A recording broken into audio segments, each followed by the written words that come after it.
Hi friends, it's another AWAP Wednesday.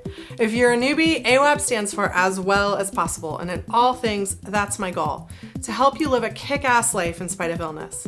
Now you may be asking yourself, why is Jenny wearing a hat and scarf? Well, it's not just because it's only 10 degrees outside. It's also to symbolize something those of us with chronic illness deal with a lot, and that is shame. It's all about shame this week in our topic question from a fellow chronic babe.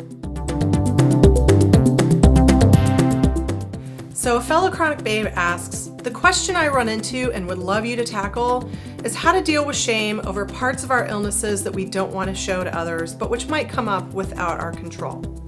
I get PTSD flashbacks, which are awful to go through and awful to watch.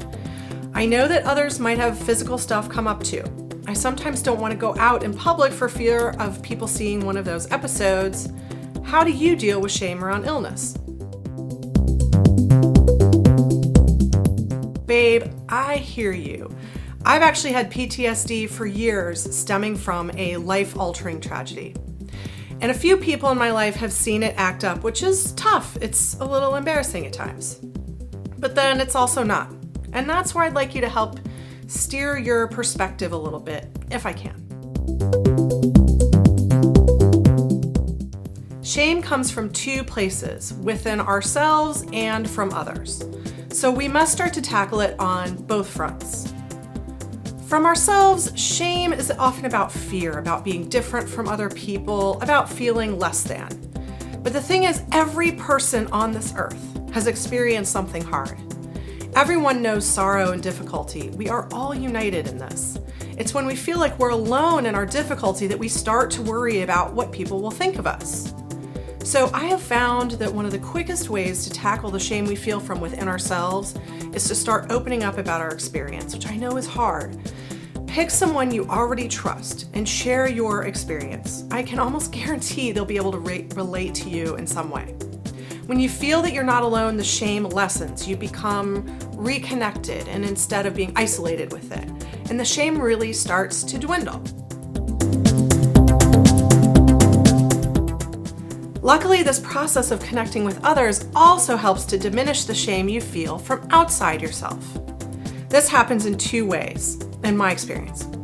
First, you open up, and that helps identify people who can relate and therefore accept you as you are today and help you.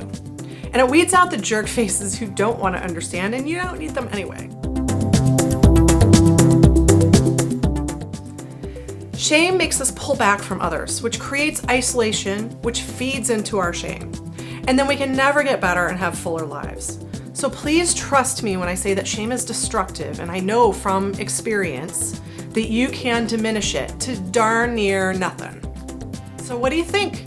I'd love to hear your ideas about shame and its impact and how you work to eliminate it from your life. Join the conversation and connect with other chronic babes in the conversation below. Now, do you like this video? Then please like it on Facebook and YouTube and share it with your friends. Now, thanks for being here this week. Now, go do something fun. Just don't freeze your noogies off out there. Okay, until next week, be AWAP. Mwah. Beep. Oh, hey.